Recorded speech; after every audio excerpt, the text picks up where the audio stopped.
All right, welcome. It is exactly 8 o'clock on my watch. I see a lot of people are still joining us, but if you missed the beginning bit, you can always catch the replay later. A massive, massive welcome to every single one of you. Thank you so much for joining us for the May. I know it's still in April, but we're going to be talking about May in tonight's online seminar. And as we're doing this, exactly 40 days to go to Comrades 2017.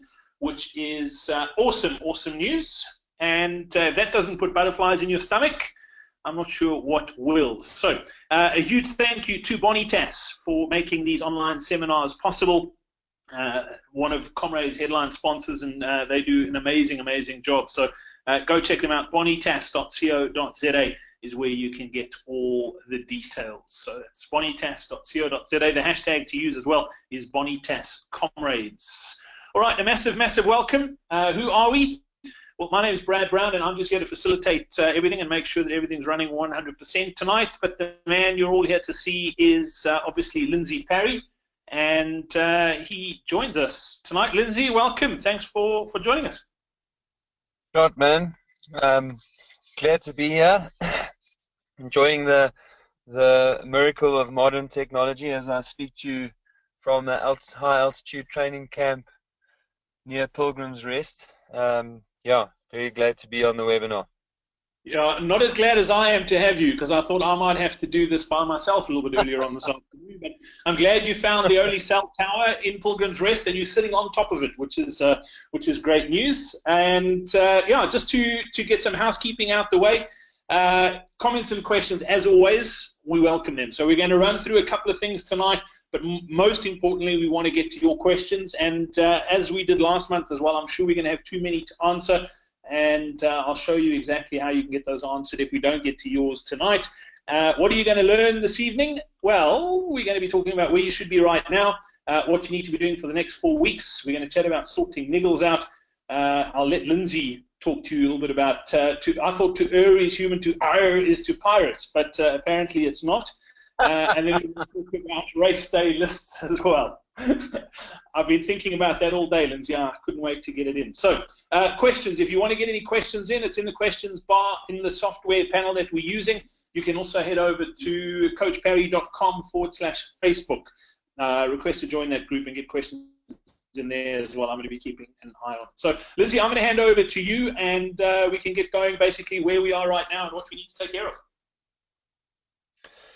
Yeah, so look, we covered a lot of the peak training stuff in the last webinar. So, you know, everybody's literally now in peak training, about to do their Comrades long run. And I emphasized, and I just want to re-emphasize that the long run really is all about your final test drive for Comrades. So that includes your Comrades training pace, which will obviously be quite slow for a 50 to 60, depending on what run you're going to run. But it's important to get used to the feeling and what it feels like to run Comrades pace. It's your last chance to settle your nutrition, your running shoes, and all the rest of that. But really, we've swum into the last 2 to 3 weeks of that main training block, and we're starting to think about the taper already. Can you believe it? So with 6 weeks to go, Comrades really has become a reality. You need to start thinking about managing yourself, making sure that you get to race day injury free. And this is going to be a recurring theme through this webinar. We spoke a lot about recovery in the previous webinar, and we're going to touch on those things again tonight, just to remind everybody and make sure that over these next 3 weeks we're really going to focus hard on recovery, but in particular that we're going to use those last 3 weeks going into the race to make sure that you get there injury free. And the reason why I keep hammering on this injury free is because research we did after the last up run, where we really had a shocking percentage of finishes. I think it was 79%, which really is 78%, which is no good. And 68% of the people who didn't finish came back and told us that the reason they didn't finish is because they started Comrades with an injury. So we are pretty keen on making sure that nobody starts Comrades with an injury.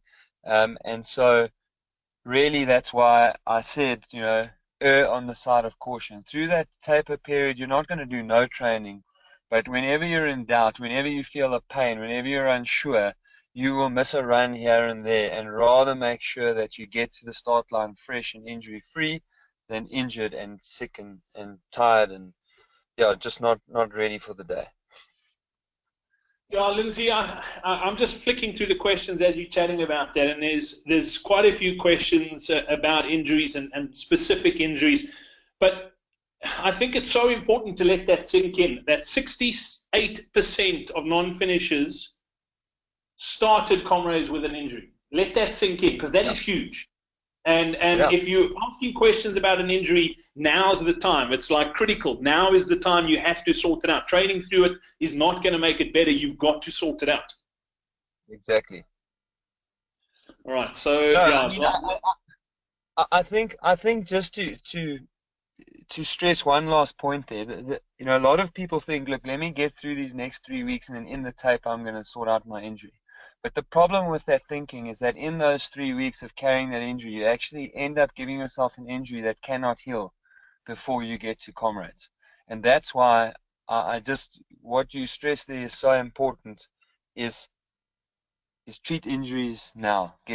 Deal with them right now. And that is going to come up very soon in a couple of slides' time. I think we can take some questions now, but it'll come up again, and that's exactly it. Treat injuries now. Yeah, that's it. So I flicked ahead just to show that because I wanted it on the slide. I think it is vital. Also, just so you know, there's going to be lots of questions tonight about pacing and what to run at Comrades in 2 weeks from now. The next webinar is on the 15th of May. So pencil that in now.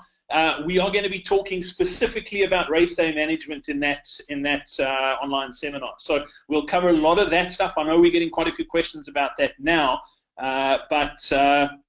Yeah, let's sort of hold that off for the next one. All right, cool. Question in from Sean. Sean saying, should I continue doing hilly runs throughout May? Absolutely. So, look, I mean, again, I was reflecting now as I ran this evening in the mountains here, and if you live in an area with loads of hills, and especially if you live in an area with long hills, then to be quite honest, it's not necessary to do formal hill training at all. But you want to carry on running those hilly runs literally right up until 10 days before Comrades. So in those last 10 days, when you get into the super meaty part of the taper, and we'll cover that more in detail in the next webinar, then obviously you want to get slightly easier runs, shorter runs, or easier routes, shorter runs, slightly higher training pace to maintain your fitness. But no, absolutely, you want to keep training hills, because that's what we're going to be running on the 4th of June. Yeah, exactly. All right, cool question in from Vadner. Vadner's doing number 7 this year, so yeah, pretty close to 10. Well done, Vadner. He said the first 3, he didn't struggle with nausea at all. However, the last few years, from about 45 Ks, nausea sets in. He says he's unsure if his body's adapted to use less coke and fluids because his training's evolved over the past few years. He's doing his long runs on his own, 20 Ks, and only stopping once for a water break. He's read up on things like overhydration and super stomach, but he just can't seem to get the balance of nutrition and hydration right at the moment. He says it's frustrating because the fitness is there, but the nausea is tough to handle, especially on a day like Comrades. Any tips on keeping the nausea at bay? It's something a lot of people struggle with, Lindsay. Yeah, so I'm gonna. I mean, there are loads of questions, and often these sorts of things require quite a long conversation to try and get to the bottom of them. But there's 2 general principles that I'll address here. So one of them is to also just ask the question, are there any painkillers being taken on race day, and in particular on Comrades race day? Because taking painkillers full stop is not good for you. But what we have seen in Comrades is a radical increase in nausea during the race, and what we've also seen is a serious increase in the use of pain meds. So from our questionnaires we've done, 9 out of 10 Comrades runners are taking anti-inflammatories or painkillers on the run. So that is one major contributor to nausea, because we're already diverting blood away from the stomach and the intestinal lining during exercise. They also, because we're exercising for a really long time, and we're not really eating any solid foods, we're just drinking Coke and we're taking other sweet and acidic stuff. Also strip the mucus out of the stomach and the intestine. And so those anti-inflammatories, which at the best of time are supposed to be taken with food, are now being thrown into your stomach when your stomach's really not ready to handle them. So pain meds is a big cause of nausea. So if you're using pain meds and anti-inflammatories, stop, and that'll help a lot towards the nausea. The second thing is that we can, over time, and it doesn't happen to everybody, but it certainly happens to enough people, can develop an intolerance to the sweet stuff over a long period of time, particularly, as you pointed out, if you aren't actually getting your body used to. It's not about getting your body used to exercising with or without the stuff. It's that if you're using stuff on race day that you're not accustomed to using, your stomach reacts to it in different ways. So it's less about your energy substrate utilization, or whether you use more carbs or use more fats, and it's more just about what is in your stomach. So if you're not using the stuff during training, you're always going to risk having an upset stomach on race day. So how do we practically deal with it? Well, the good news is that you're only getting nauseous from about 45 Ks. So if we take the view that you can do pretty good nutrition for the first 40 to 45, and I'd probably stop at about 40 because you're getting nauseous at 45, and then you can go the next 15 to 20 to even 30 Ks quite comfortably without taking nutrition, and then you'll get to a stage where you'll actually feel like you need it, and then you can start taking in nutrition again. So a very rough guideline, not knowing a whole lot about you, would be to take in the region of 30 to 50 grams of carbohydrates per hour in the form of energy, Coke, gels, or whatever other means you consume it in. And to take in the region of 250 to 450, and that takes a bit of experimentation, of fluids in an hour. Now that fluids is your total fluid intake. That includes water, Coke, Energade, and so forth. So if you're taking 250 to 450, you should be getting pretty close to enough fluid. And if you're getting thirsty, you can up that slightly. And obviously, if you start to feel a little bit bloated, you can decrease that slightly. And if you get that right for halfway, then it literally means the next 25 Ks you won't need much. You can then literally drink to thirst, and take in energy when you feel like, hang on, I really feel like I need a Coke or a cream soda or something else. Cool stuff. All right, one more question before we carry on with what we want to chat about. This is from Erica. Erica saying she lives in the US, doing all her training on her own. The long run of 30 miles will be difficult for her to do on her own due to time constraints. Is it okay to rather do back-to-back 2 to 3 hour runs? If so, what would the ideal split be to emulate a long run? So, look, in terms of doing runs on the same day or over the weekend, there have been enough studies that show that the physiological response that's elicited is fairly similar when we split up runs or when we clump them together. The only thing is that we do need to have a couple of these runs as we go along, and I typically like to separate those by 3 weeks. We need to have these long runs of 40 Ks plus, so that your body, in terms of your muscles and your joints and your mental, mentally just being able to keep going for a long period of time, also gets strengthened. So yeah, I would say that splitting the runs up is a good idea. It's a really good way of training your physiology, but keeping your injury risk quite low. What is the ideal split? Well, that's always going to be a much harder question to answer because it depends on many factors like running experience, your injury history, your age, your gender. But I would say that if you're running over the weekend, a 2 and a 3 hour would more or less be the staple. And when that 3 hour gets longer, to a 4 hour, 4.5, 5 hour run, then you'll make the other one a bit shorter. So in other words, those weekends where you are running a marathon, for example, then your second run won't be a long run at all. It might actually be an hour to maximum an hour and a half. But I wouldn't double up with like 3 hours, 3 hours, for example. It would be, my standard would probably be 2 hours, 3 hours, and it doesn't really make a big difference to me whether you swap those around. So if Saturdays are the days that you have got where you can do more, you would do 3 hours on the Saturday, 2 hours on the Sunday. That would be no problem. And then similarly during the week, if you need to split up runs for time, just because that's how your day works out, you've got two 45-minute slots instead of a 1.5 hour slots. Again, physiologically, you're going to get just as much benefit from splitting those runs up, as long as I say, every couple of weeks you've got that really long, that big one that goes in one go. Cool stuff. Lots of great questions coming through. We'll get to more of those in a left.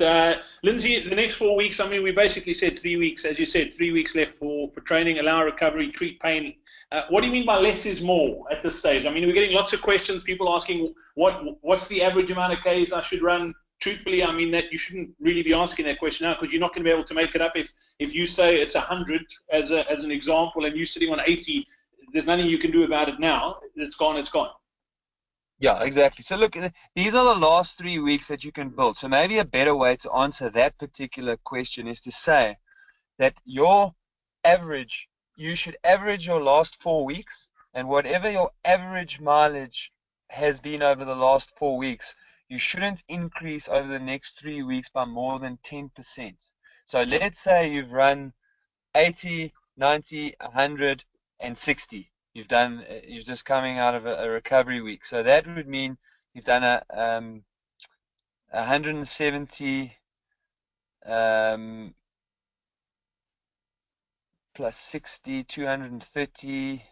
So you've done 300. So that means that 300 divided by 4 means that you've averaged just under 80 Ks a week. So that means that you shouldn't be increasing by more than 8 Ks. So it means that your next week could be 98, and then the week after that 105, and then the week after that just over 110. So that's a much better way of working it out. You add up your last 4 weeks divided by 4. 10% of that is how much you can increase over the next 3 weeks. And to be honest, if that leaves you short of kilometers, that's actually bad luck, because that's actually going to allow you, from where you are right now, that's going to allow you to prepare yourself the best that you can from the point where you are now. Doing more is either going to push you over the edge of tiredness, illness, or injury. Okay, so what do I mean by allow for recovery? Well, I mean that it's exactly that. We've got 3 weeks of peak training left, and the questions are how much, how much, how much. And, you know, I've had a couple of my clients which have been coaching for quite a long time. You know, Strava is quite an evil thing, because they like been bombarding me since Friday basically about wanting to do this marathon and wanting to do the RAC long run, and they want to do that. And I'm like, guys, it's not in the plan. You did 2 oceans. You can't do a marathon this week, because people are now just trying to literally chase kilometers, and they jump on Strava, and because they see some maniac running 220 Ks a week, they suddenly feel inadequate and they're not doing enough training. So that's what I mean by allow the recovery. We've got 3 peak weeks left. You're in pretty good shape now. I've heard a lot of people that had fantastic 2 oceans, which is great. I've spoken to loads of them and convinced them that they need some recovery, and now they're going to these last 3 weeks of really big training. So the point is that you are fit. You are already fit. And yes, we can make a difference and make you fitter in 3 weeks, but not if you don't allow yourself to recover. So keep your recovery days, keep doing the things that are important, which we're going to get to pretty soon in the webinar, to make sure that you are recovering properly. And if you're not recovering properly, so if you had a fantastic 2 oceans, or you had a fantastic loss corp, or you had a fantastic slow mag, and you start training this week and you're actually not feeling great, that's what I mean. Then allow your body to recover, because if you allow your body to recover, it's going to get so much stronger. It's going to absorb that 2 oceans. It's going to absorb that loss corp. But if you hammer your body now, it's going to break down. You're not going to give your body that opportunity that it needs to get to get that strength from those training runs, and then treat pain. I mean, it's in exclamation marks, because if you've got a sore knee, if you've got a sore ankle, if you've got a sore calf, if you've got a sore quad, if you've got a sore back, go and get it sorted out. If you can get to a physio, then get to a physio. If you can't, then if you just can't afford to go to physio, then you've got to rest a bit and you've got to ice it. But you've got to get rid of that pain before you carry on training. And that's where the less is more comes from. That by doing less and ensuring that you're injury free and ensuring that you are recovered, in the long run, you will gain more in fitness. So some fatigue is normal. We're not walking around now feeling amazing all day long. But in your running sessions, you should be feeling all right. And particularly once you warmed up, you should be feeling okay. If you're feeling really flat and every run is a trudge and you're not bouncing back and you're getting more and more tired, that's when more is going to give you less conditioning, and it's going to get you to race day flat and overtrained. Cool. Yeah, Lindsay, before we get to the questions, another massive thank you to Bonitas for making this possible. Keep the questions coming, some great ones. I think let's cover this because it follows on the same sort of thing. And you mentioned the niggles. I think we need to hammer this point home like really hard. I mean, you're saying if you have niggles, rather miss out on some training and get it sorted than pushing through and arriving on race day. Am I correct in saying you've got more chance of finishing Comrades if you're slightly underdone but injury-free on race day than arriving there having done all the training but injured? Yeah, no, absolutely, because you're running 86 Ks or 86 and a few hundred meters on something sore over some of the hardest terrain that any road race is run over. So you can get harder races, but they pretty much all are off-road. And even though it's the up run and you've got to climb over some beasts, there is lots of downhill running. Now, downhill running with a sore knee or ITB or a sore calf or sore quad, 60 Ks down the road, you just won't be able to continue. So you are far better off being a little bit. And I think, people start to panic when I say rather be underdone than overdone. We're not talking about not training. We're not talking about going to Comrades unfit. But we're just saying that when you look at the balance of things and you're trying to decide, should I squeeze in one more run or not? Missing that run for most people is probably going to mean that they will be better off than if they did the run. Because most people tend to push just that little bit too much. So, once you've got your 4 runs a week in, and certainly if you're a regular 5-day-a-weeker, then adding that 6th day is not always going to give you the results you're looking for. Cool. Lindsay, you mentioned recovery. Let's talk about the role of rest, sleep, and nutrition at this stage in your training.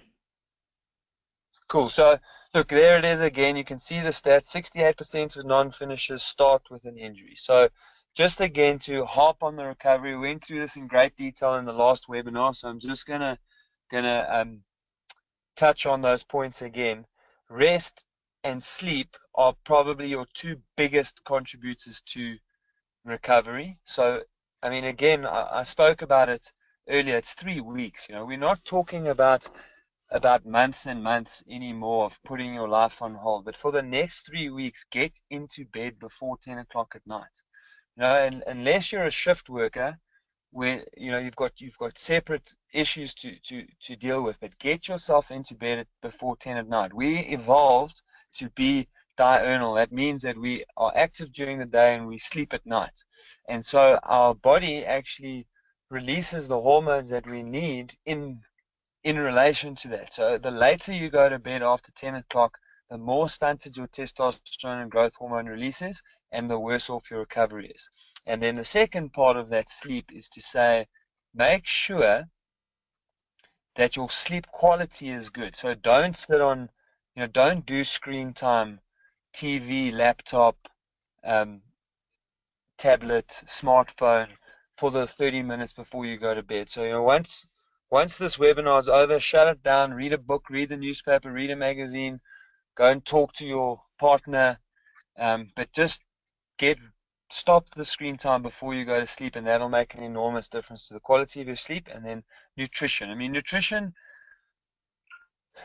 if you're gonna put rubbish in, you're just gonna get rubbish out. That's really the only way I can say it. And it's not to me, it's not even important about which diet you as an individual choose. If you want to be paleo, wolf, low carb, no carb, or that stuff doesn't really bother me too much. I've seen success right across the spectrum with people on their different diets. But what I see over and over and over again is that the people who respect their body and put fresh produce in. So in other words, when you go shopping in the supermarket, there's only a small section that's got the fresh stuff, the fruit, the vegetables, the meat, the stuff you prepare yourself. If you prepare the nuts, those sort of things, if you prepare that stuff yourself, then you are 85% there. Then the last step is your massage, your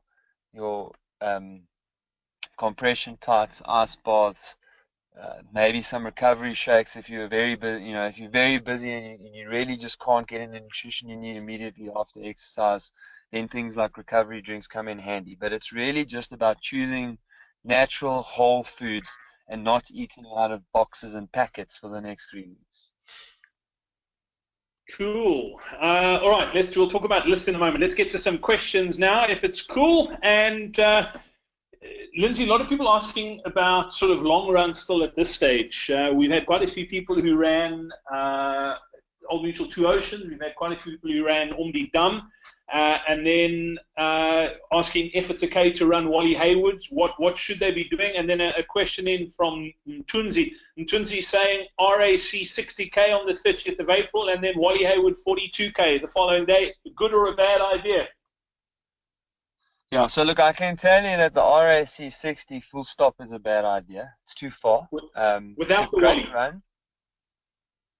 Geez, without the Wally. With the RAC and the Wally is suicidal. That's 100 Ks in 2 days, 5 weeks out from Comrades race day. So that's not great. So look, in terms of positioning from Comrades, let's start there quickly with RAC.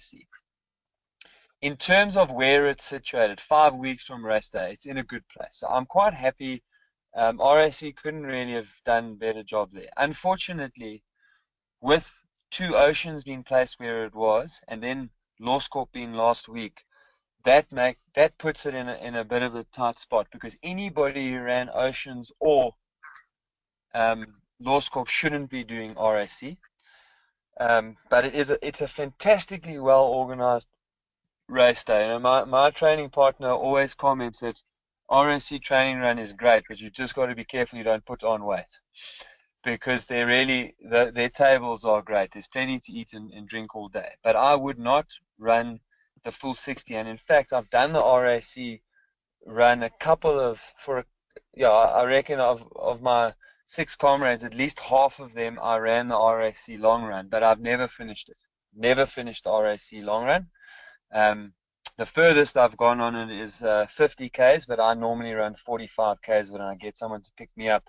That 45 Ks takes you to somewhere around the Douglas-Dale area. But so for me, 60 Ks is too far.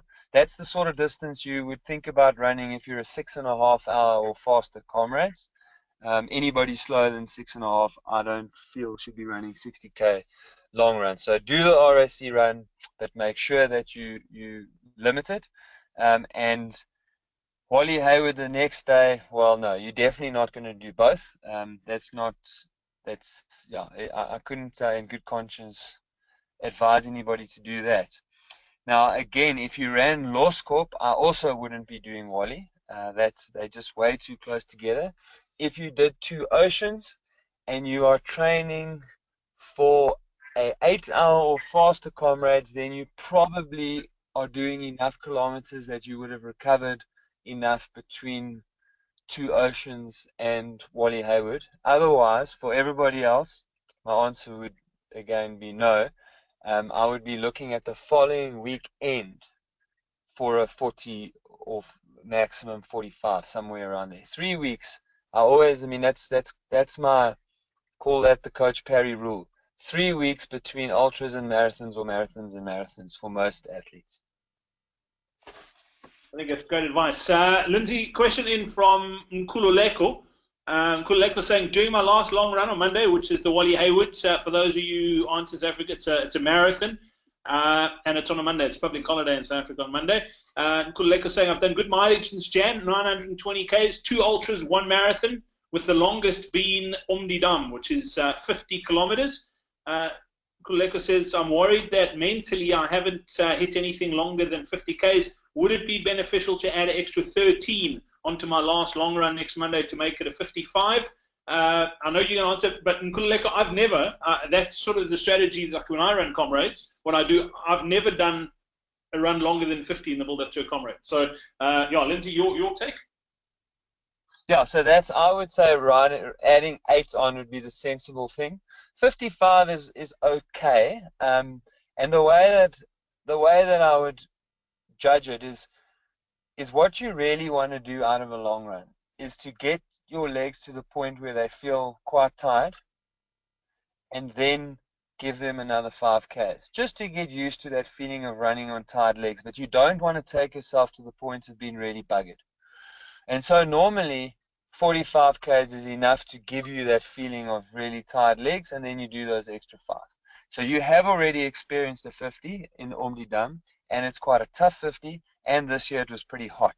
So you've given your body and your brain a pretty good idea of what a tough ultramarathon feels like. So on the day, I would feel it a little bit. 55 is all right. It's starting to get into the realms of a touch too far. So I would say 8Ks extra afterwards, so that you can get a better gauge of how you're feeling to make the decision, and 50Ks is enough. Perfect. All right. Let's see if we can grab another question here quickly.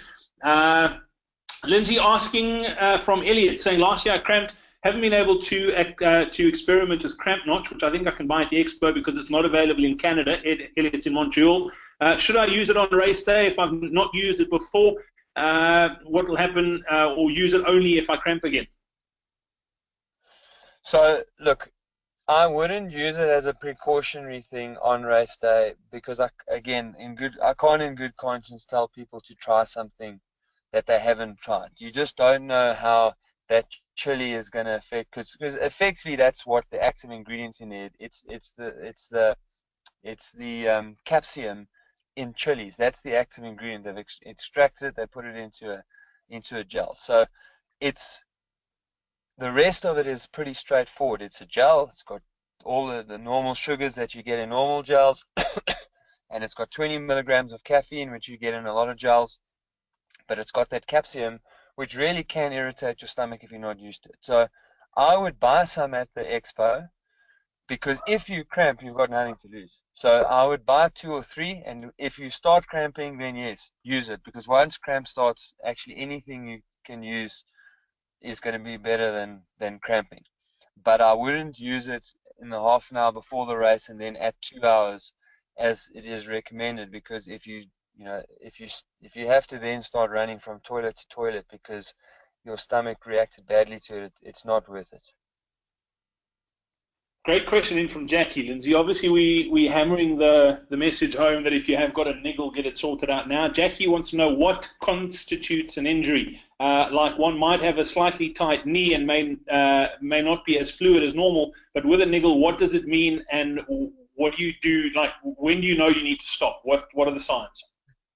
Okay, so that is actually a fantastic question. So yeah, thanks, Jackie. That's really a good question. So I really split injuries up into the following categories. Now, regardless of what category I'm in, I get treatment. So the first thing, even that tight knee that's not getting any worse, I go and get treatment, because you can't really expect it over the course of 86 Ks not to get worse. It's going to get worse. So then how do we do this? So if I feel discomfort or pain, and it does not affect my stride in any way, shape, or form, and it does not progress during a session or in subsequent sessions. So in other words, it's this low-grade irritation that's pitches up during training. It doesn't go anywhere, but it's not hampering my training at all. And very importantly, it's not getting worse. Then that is an injury that I'll get treated and I will train through. If a pain or an irritation progresses during a session, I will stop that session.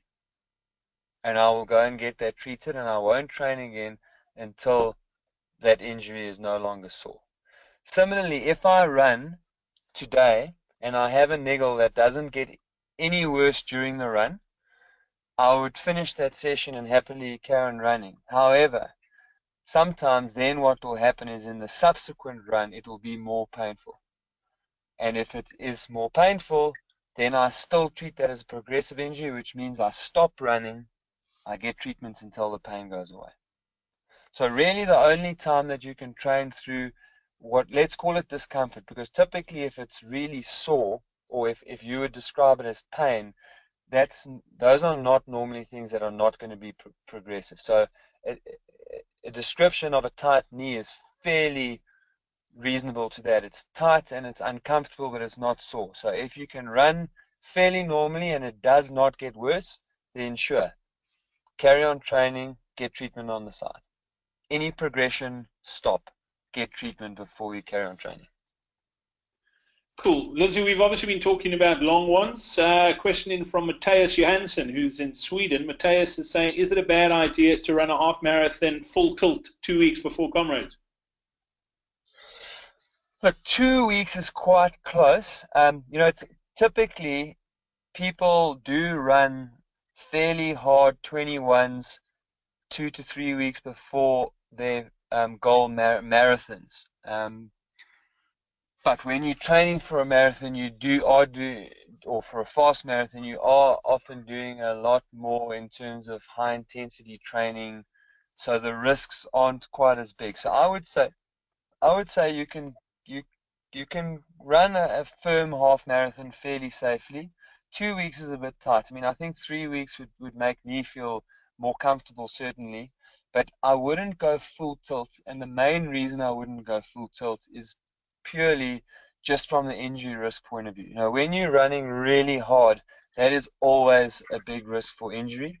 And 2 weeks out from race day, you really want to risk an injury. So I could go, I could, if I was working with someone one-on-one, I could set them a target for a 21 that I felt would be them giving quite a firm account of themselves, build their confidence, not risk injury, but it wouldn't be flat out. So I can live with a solid effort in a 21, but absolutely guns out, blazing, eyes on stalks. I just feel like it's a little bit too much of a risk, and you typically tend to get quite stiff after really hammering a 21, and then you're only 14 days out from Comrades. Will you recover 100%?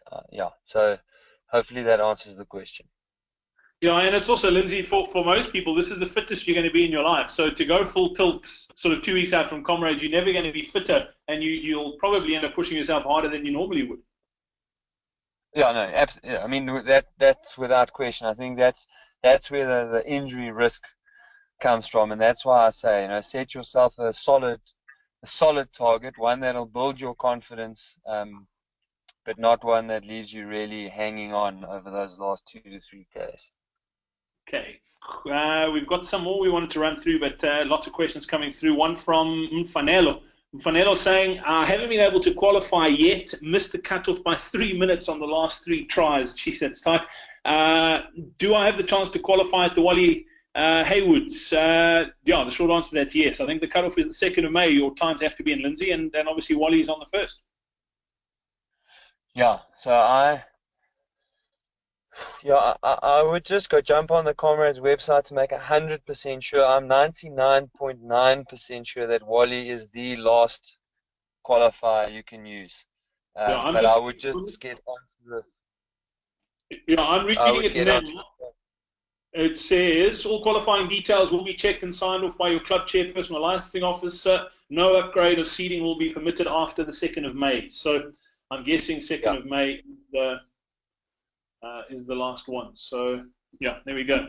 All right, question in from Kat. Kat saying, I haven't run since Two Oceans due to flu.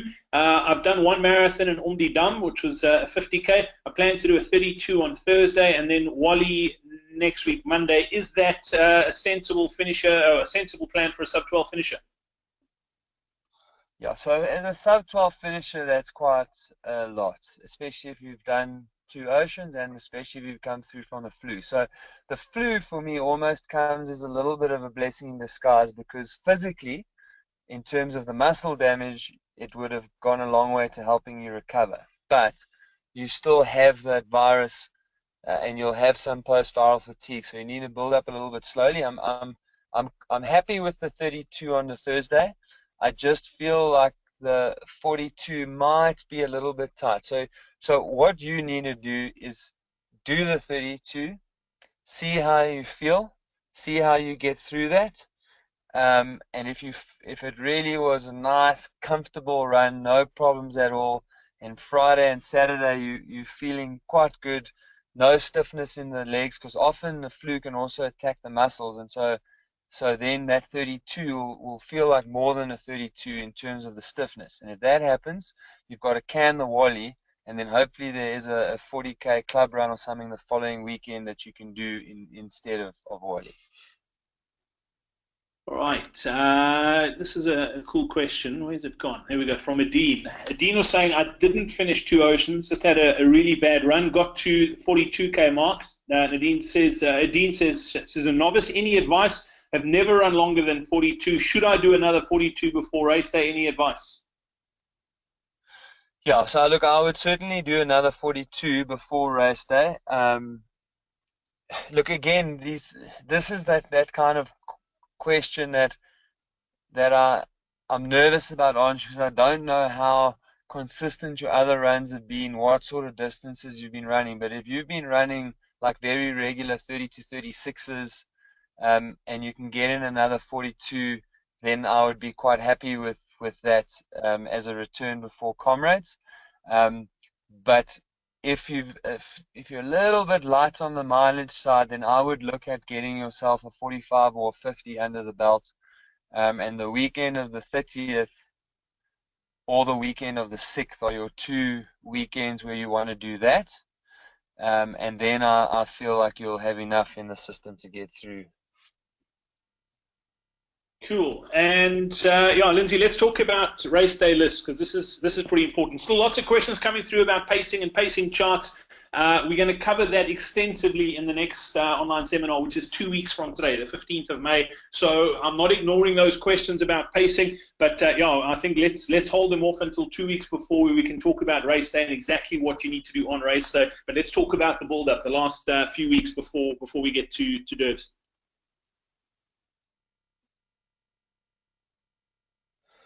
So you're saying I misunderstood there. I thought you were saying we're going to deal with that in the next webinar, but you Yeah. actually want me to deal with. No, sorry, I was just saying that in general. I think let's talk about those lists, the race day lists, that making sure Yes, you've got yes. everything in place. Okay.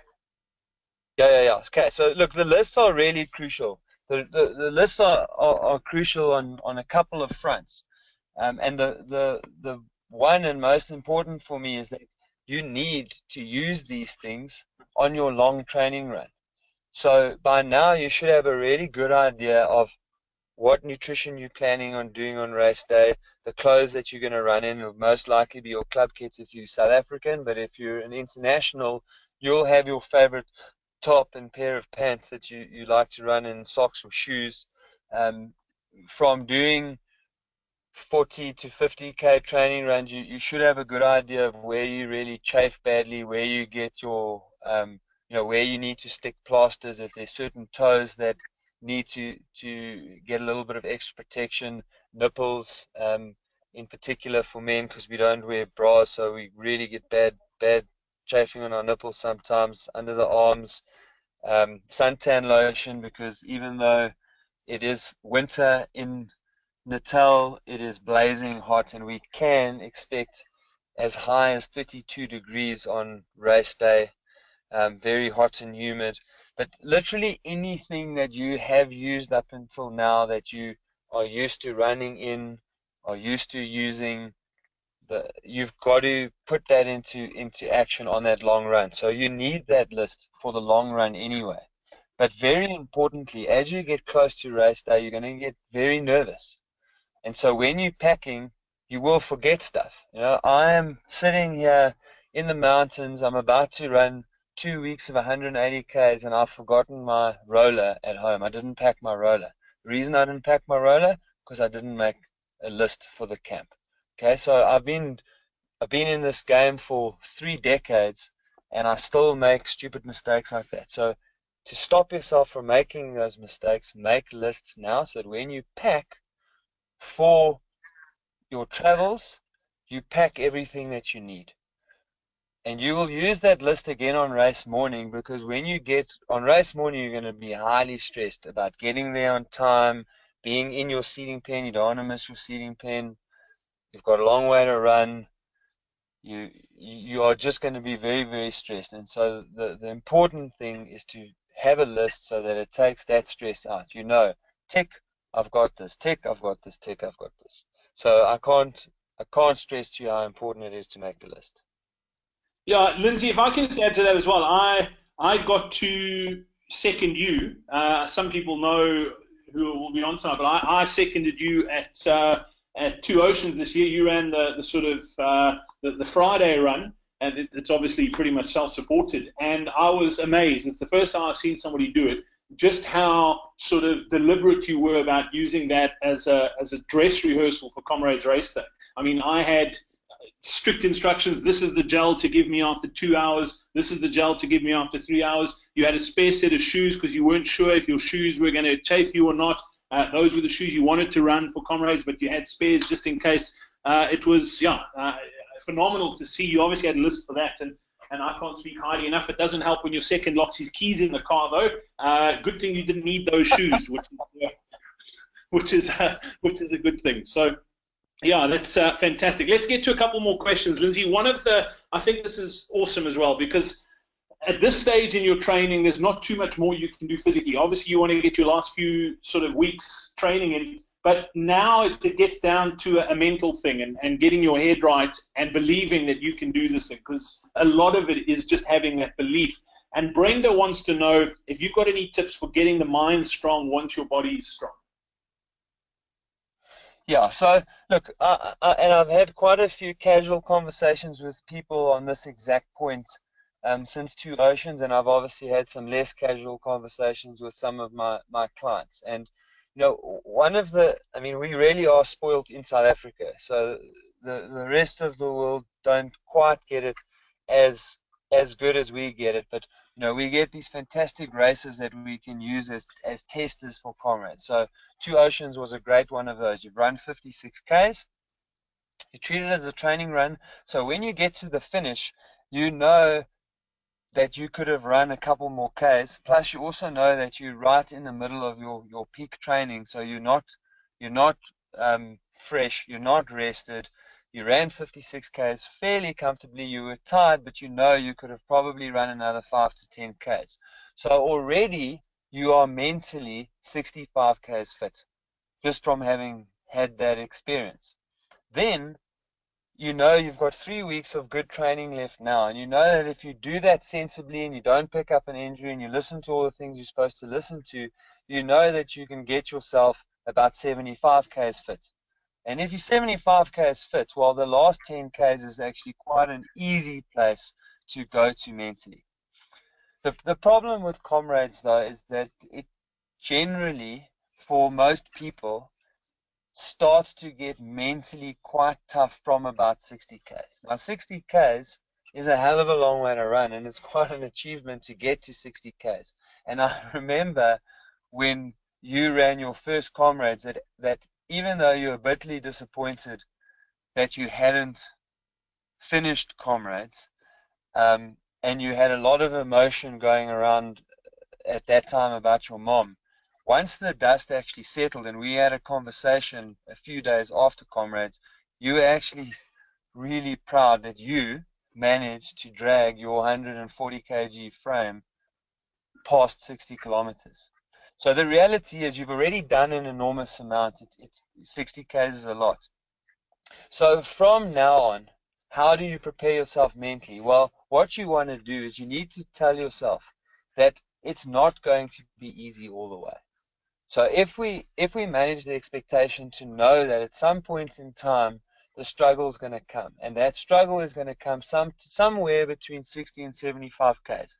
If we manage, and we're going to talk a lot about this in the next webinar, if we manage the first 30 k's of the race well, then that's going to come closer to 70, 75 k's at a point where you're already going to be just about into the single digits to go. If you manage the first 30 k's of your run badly, that's going to come sooner. But we know it's going to come at some point. So manage that expectation. Now, I spent years training for Comrades and changing the way I trained for Comrades and doing more mileage, doing more quality. But every time I did it, I was striving to run Comrades the whole way feeling good. And it's only when I accepted that Comrades is going to get uncomfortable, and I almost embraced that discomfort as part of the race experience, that my Comrades races became much more positive and I ran much better Comrades. So how do you prepare yourself mentally? Tell yourself constantly that no matter how physically fit and strong you get, that you are going to need to mentally carry yourself over the line for somewhere between 10 and 25 kilometers. And if you constantly tell yourself that, and what are you going to do in that? So play some simulations. I'm going to run this many minutes, walk this many minutes, or I'm going to run to that marker. So have a game plan so that you can use your mind. Are you going to run water point to water point? Now, when you start struggling, you can't think about 25 k's because that will just seem like an insurmountable mountain to climb. Rather think about it's 3 k's to the next water point. Let's just get to the next water point, and use those sort of mental tricks to get yourself closer and closer to the finish.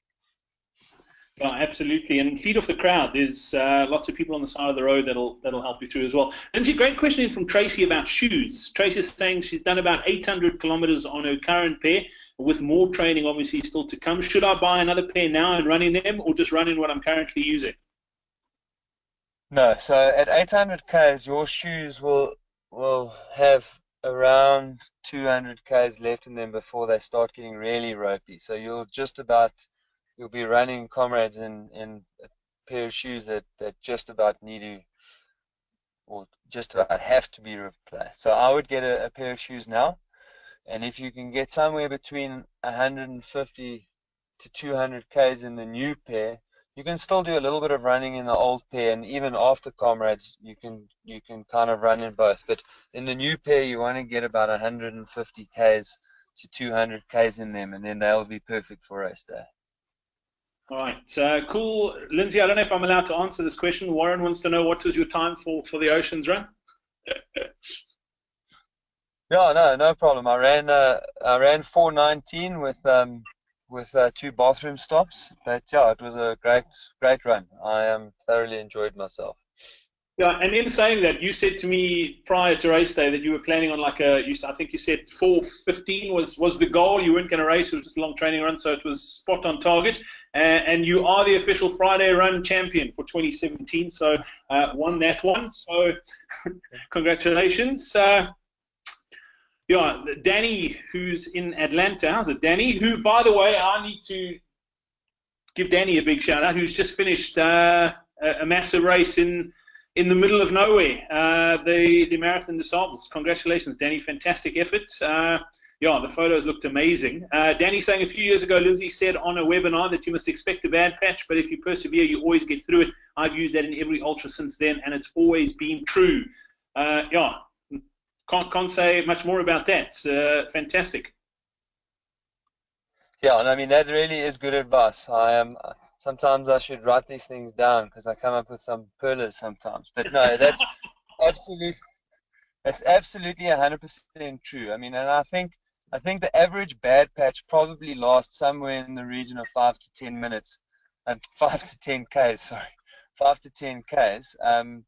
And in the scheme of the whole race, that's really not a lot. And again, if you're just working on 3K chunk, 3K chunk, you'll actually come out of that bad patch quite quickly. And you can be shaken out of it by the oddest things. You said it earlier, somebody in the crowd, or getting, I love cream soda. And part of the reason I think I love cream soda is because you only get it in the last 20 odd Ks of Comrades. But it's something you suddenly look forward to that. So you're feeling really terrible, but you just work towards that cream soda, you get it, and you feel a whole lot better. Or maybe your family's going to be waiting for you at a certain point, and you get to them. Or it's the sudden realization that, I've only got 9Ks left.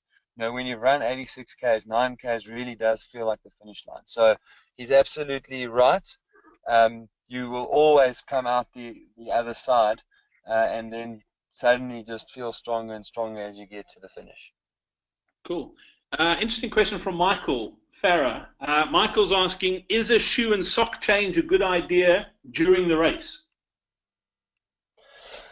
I've been asked this question a few times, and I've used that tactic on multi-stage races to great effect.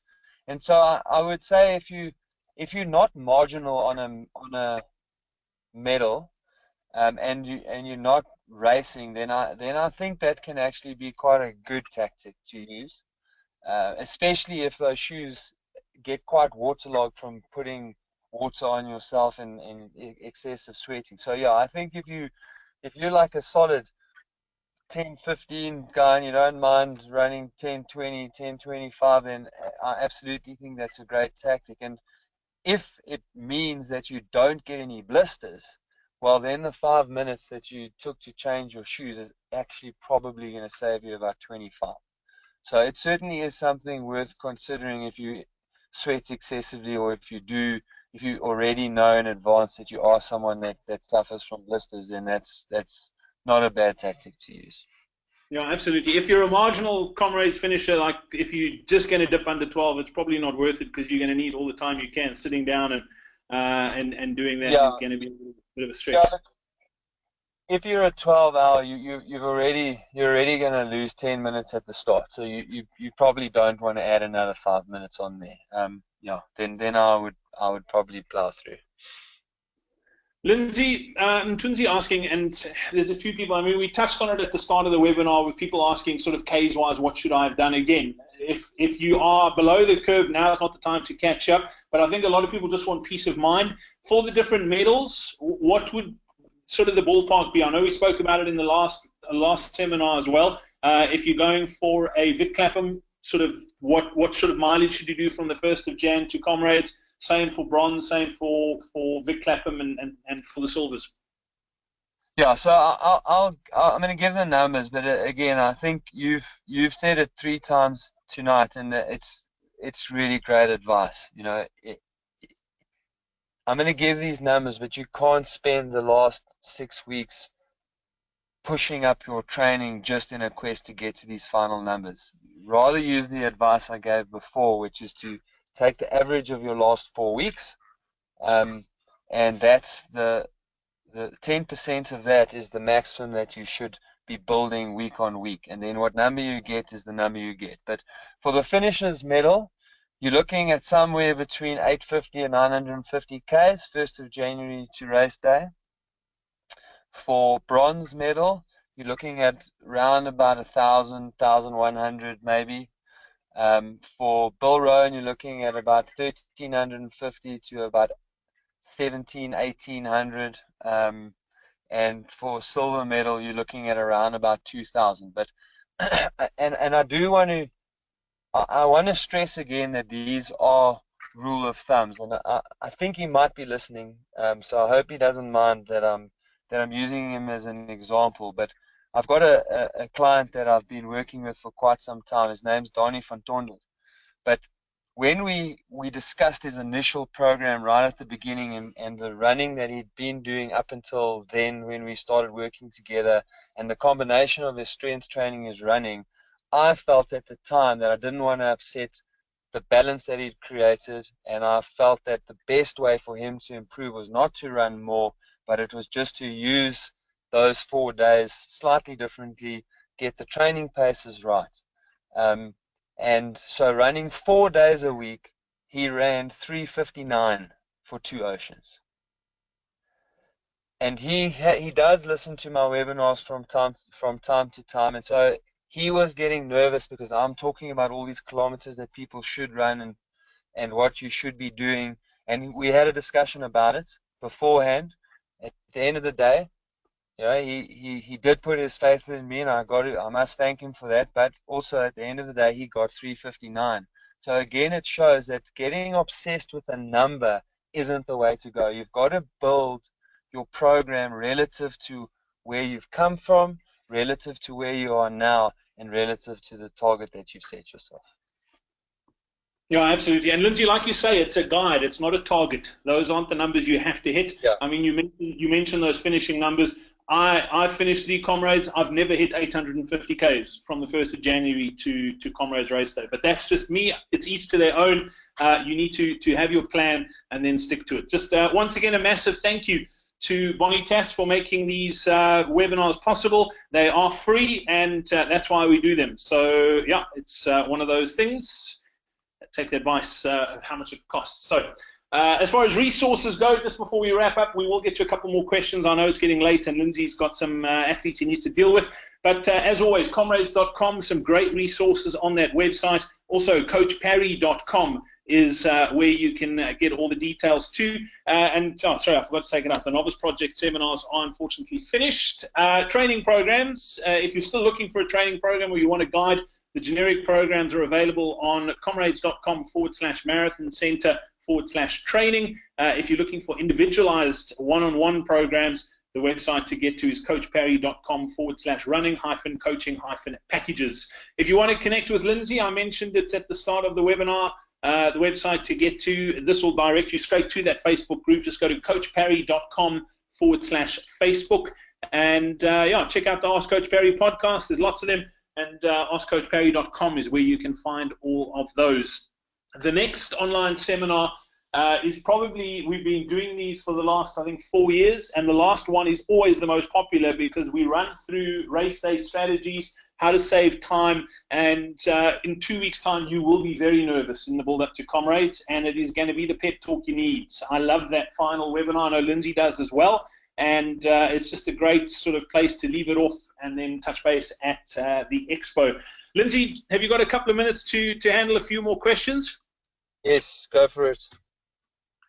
Perfect. I'm just trying to see. Oh, that's from Rob. I'm just trying to see if we're going through. If there's any other questions, I'm just trying to. There we go. What do you do about? Sorry, no, I'm not going to. That's not actually a question. It's just actually it is a question about the changing. Matt's asking, what do you do about the championship if you are changing your shoes? Can you wear it as a second watch strap? That's an interesting question. Does it have to be on your shoe? No, it has to be. You can probably wear it much like you do in triathlon around the ankle using one of those triathlon straps. You just need to be careful that it doesn't really irritate the Achilles. But no, if you are changing your shoes, that is a Matt. I'm glad you asked that question because that is actually one hell of a good point. You don't want to change your shoes and leave your chip behind. You need to change your chip with your shoes. I actually tie my championship on with a pair of and what do you call them? Tie downs. Those little plastic tie downs that you tie rose bushes to. Like cable ties. To their little cable tie. That's the word I'm looking for. Yes, I'm on the webinars. I'm pretty classic with my name calling. But yeah, I use cable tie. So I mean, if you're going to go through the trouble of having someone sitting on the side of the road with a pair of shoes, you might as well just have them sitting there with some cable ties and nail clippers, and you cut off the old one and cut the cable ties on the old shoe, and then you just put the championship back on the new shoe. But no, you can't wear it on your wrist. It won't pick up. It won't pick up when you run over the timing mats if it's on your wrist. But that tip around the ankle, I'm trying to think where you can get those. Most, like a specialist triathlon shop will have them. They've got a bit of that sort of foam so that it doesn't, the Yeah. Velcro doesn't dig into your skin. But yeah, triathletes will know what you're talking about, and that's probably, if you are going to change shoes, the quickest and easiest is just leave it on your ankle. Then you have to worry about the shoes. Lindsay, question in from Rod Martin, and it was asked earlier on as well about the pacing charts. Obviously, you have pacing charts available at the expo. Are they going to be available beforehand online, or they're only available at the expo? No, they're only available at the expo. And look, last year we had a real problem with them being stuck in customs, but we've ordered those very early, so they'll be in the country long before Comrades. So we will have the pacing charts, and they will be for sale. Look, what I can do is I can ask if they will make them available in the poster format that they normally put them up at the expo in. And we can put those on the Comrades website a couple of weeks before, or at the very least, if I can use them in our webinar, so I can, just go through them a little bit. But they are sold at the expo for charity, so I think the main reason they don't want them up is, they go and people just print them off the website, and they don't make any.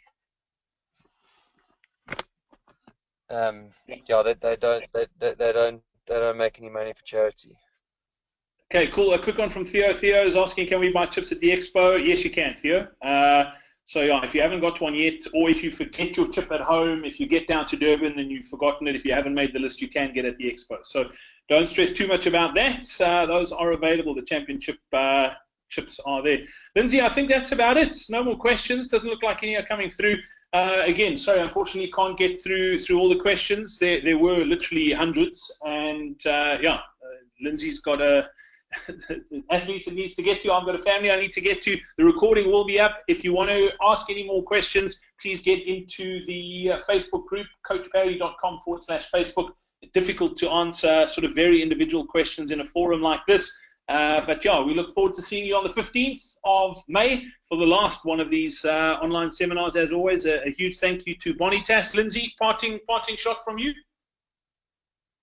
Yeah, just go out there, train hard, but don't get carried away. And if you are injured, get those sorted out. You do not want to be one of those 68% lining up with an injury on race day. And I look very much forward to chatting to you in 3 weeks' time. Yeah, absolutely. You guys take care, and we'll chat soon. Happy training.